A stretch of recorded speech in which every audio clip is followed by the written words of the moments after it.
हाँ जी, अज का टूर साहिवाल का है तो वापस जा रहे हैं आप इस्लामाबाद ਨੂੰ।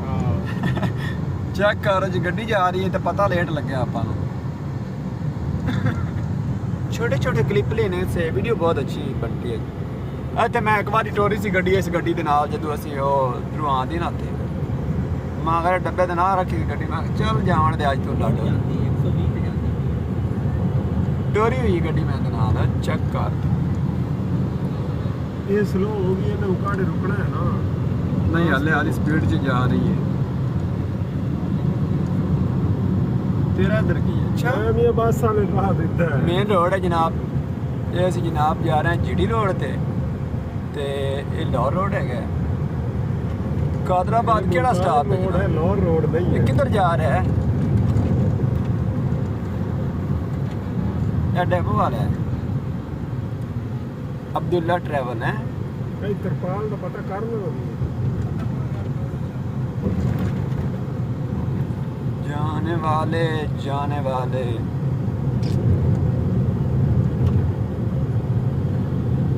बादल बन गए हैं, बारिश आने वाली है।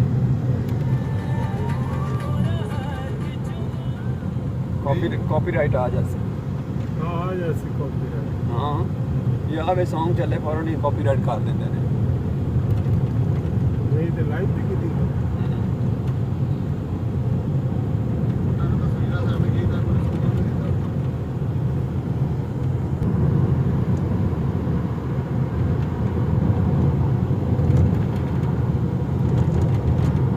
मुल्तान रोड लाहौर, पतों की उकाड़ा कैंट लाहौर।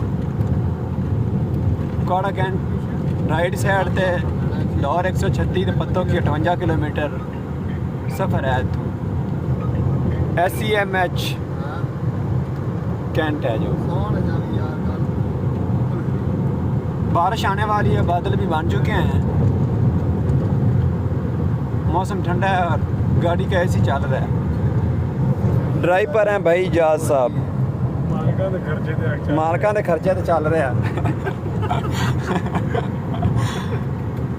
पुलिस वाला जा रहा है, वेख लो तुसी। जाज भाई स्पीड रखी जाते ने 100 दी ते 100 प्लस जा रही है, कितनी नहीं ने।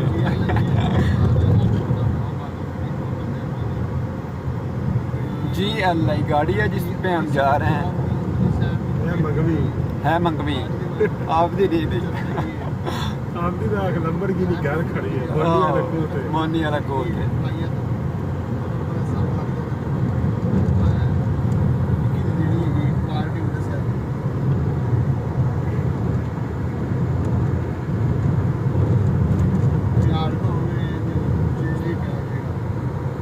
वैगन आ रहे छी पे जैसे